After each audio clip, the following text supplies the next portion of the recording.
Resistance resistance resistance, बस अब दिमाग खराब कर देता है ये रेजिस्टेंस। रुको जरा, सबर करो। बोला धक्का मुक्की नहीं करने का।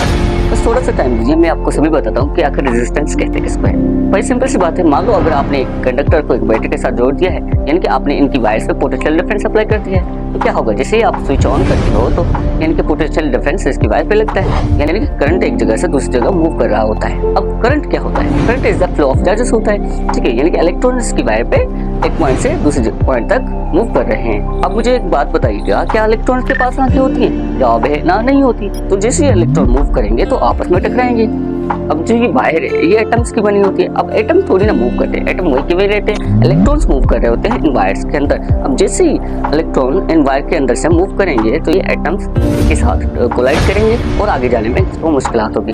मान लो आप भीड़ में आगे की तरफ भाग रहे हो और भीड़ आपकी तरफ आ रही है, तो क्या होगा, आप आगे बढ़ ही नहीं पाओगे, धक्का मुक्की होगे और वहीं के वहीं रह जाओगे। ठीक है, इलेक्ट्रॉन्स के साथ भी ऐसे ही होता है कि कोलाइड करते हैं एटम से, जिसकी वजह से आगे जाने में मुश्किलात होती है, और इस मुश्किलात को हम फिजिक्स में क्या कहते हैं, रेजिस्टेंस।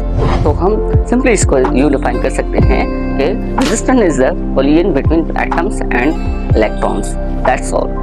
और इसके एआई टूल पे इसकी बहुत सारी डेफिनेशन मिल जाती है, वो भी करेक्ट है, बट हमने इसको एग्जांपल के साथ समझा है और सिंपल सी डेफिनेशन के साथ इसको डिफाइन किया। दैट्स इट, जज़ाकल्लाह, राधे राधे।